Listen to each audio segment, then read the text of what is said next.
Un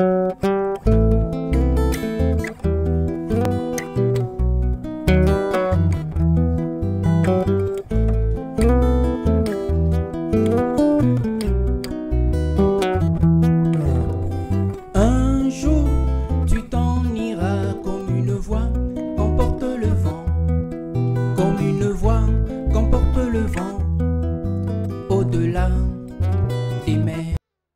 Il a fallu encore qu'on m'invite sur ce terrain des opérations navrantes, quand les escrocs flatteurs de Dieu se font là passer pour des intouchables dans un prétendument état de droit qui ment jusqu'à influencer la justice congolaise par des infiltrations mais honteuses qui sabotent la justice rendue pour s'en accommoder.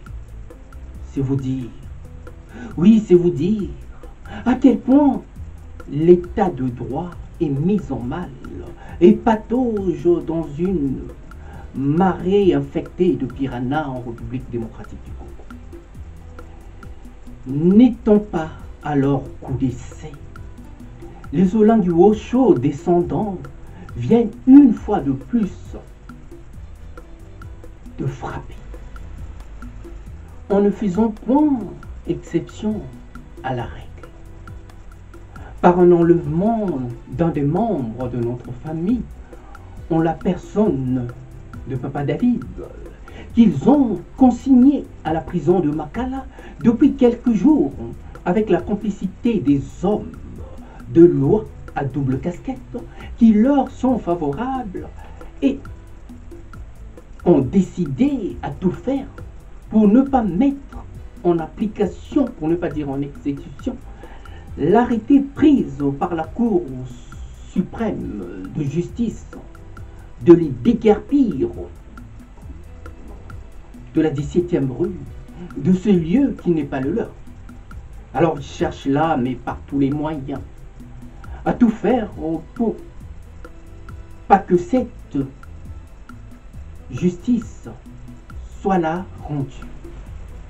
C'est vraiment mal nous connaître, et c'est surtout mal me connaître. Je ne plie pas face à une telle intimidation. Le droit doit se faire entendre dans ce pays prétendument état de droit. Voilà des gens, au nom de Dieu, font tout le contraire de ce que Dieu aurait voulu les voir faire. Ils foulent aux pieds les lois de la République en rabaissant la justice congolaise au ras de pâquerettes. Vouloir faire du forcing là où vous avez été débouté, là où vous avez été condamné plus d'une fois et définitivement pour avoir honteusement triché avec preuve à l'appui, n'est pas du tout un bel exemple à suivre de soi-disant serviteurs de Dieu. Je crois qu'il serait temps que la justice congolaise réagisse vigoureusement et faire plier ses encanailles. Oui, et faire comprendre à ces derniers qu'il n'y a plus d'intouchables en République démocratique du Congo et qu'il serait temps qu'ils arrêtent là, mais de ridiculiser la nation congolaise. Nous devrions véritablement rompre avec ces sales habitudes d'un autre âge, pour ne pas dire d'un âge révolu, pour redorer le blason tant terni de la justice congolaise, tant à l'intérieur, mais qu'à l'extérieur, pour ne pas dire à l'international. Contrairement à vous, je suis un serviteur de Dieu, par l'amour que Dieu a mis en moi. Bien qu'aller à l'église n'est pas ma tasse d'été, mais je porte en moi l'amour de Dieu.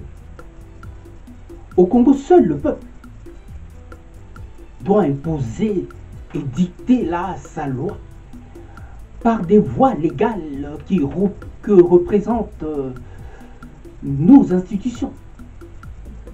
Je suis désolé de voir que l'État congolais continue là à laisser libre cours à ce genre de pratique avec des gens qui n'ont aucun respect des lois et font juste ce que bon leur semble. Des mercenaires des temps bons et de forme qui veulent tout avoir par la force et par l'intimidation. Et ce faisant, ils se font là passer pour des véritables serviteurs de Dieu. Non, je ne suis pas d'accord avec vous. Vous êtes tous sauf des serviteurs de Dieu. Il est temps pour nous de faire comprendre à ces barboses que le temps de l'impunité est revolu. Oui, que le temps de l'impunité n'est plus d'actualité et il ferait mieux de se conformer à la loi avant qu'il ne soit là trop tard. Les Languosho font partie de ce club d'ingrats. Oui, ils font partie de ce dangereux personnage qui tire là, mais le Congo par le bas, autant par leurs enseignements que par leur double casquette de pasteur fossoyeur. Ce qui est à Putula Muelo ne sera jamais à Rolanguosho. C'est clair et net. Et il ferait mieux de libérer ce parent qu'ils ont enlevé et incarcéré injustement à la prison de Makala. Sans quoi, nous aussi, nous continuerons là à leur pourrir la vie, jusqu'à ce qu'ils respectent la loi de la République. Oui, ce n'est pas juste que d'en arriver là. Ce n'est pas juste que de nous faire passer pour des idiots dans un monde où les lois devraient là imposer leur juste mesure. Oui, le Congo va mal. Le Congo va aussi mal par cette bande de pasteurs qui tirent profit de la situation pour s'emparer de ce qui ne leur revient de droit. Oui, des pasteurs qui au fond, dans la plupart des cas, ne sont que de vulgaires escrocs, qui ont trouvé un raccourci pour vite s'enrichir. Ils sont autant à l'image de ces politiciens qui vont en politique que pour voler et devenir là des millionnaires, voire des milliardaires. Je crois que la loi congolaise, par sa justice, doit imposer la norme. On ne peut plus continuer de la sorte. L'image est tant ternie qu'il serait temps pour les autorités congolaises de faire entendre la loi que de se laisser là embarquer dans des aventures qui ne font que ternir l'image de la République démocratique du Congo. Le citoyen congolais ne doit pas vivre dans un régime où la loi se fait dans le cadre du deux poids, deux mesures. Non. Le Congo va mal. Sa justice va mal. Ses institutions vont mal. On ne demande qu'une chose, de voir ce changement radical de mentalité. Il faut mettre fin à ces soi-disant intouchables qui ne sont là que de vulgaires escrocs qui mettent en mal la République démocratique du Congo et par là condamnent toute une jeunesse, pour ne pas dire toute une nation. À bon entendeur, salut.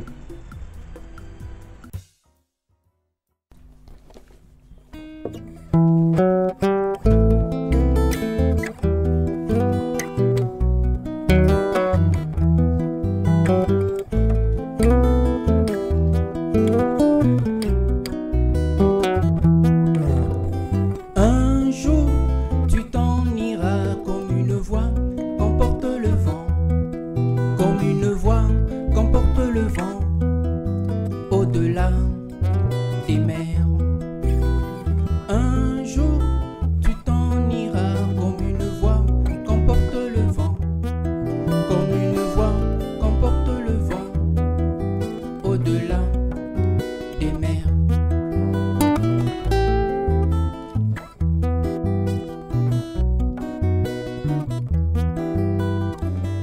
voix, sans foi, une loi.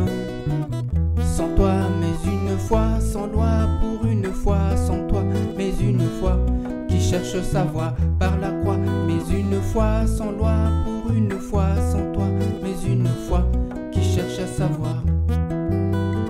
Plus de droit, de roi, ni de mots, de bourgeois, que des mélopées d'amour pour assouvir ma passion, telle est ma plus belle hymne d'amour. Que des mélopées d'amour pour assouvir ma passion, telle est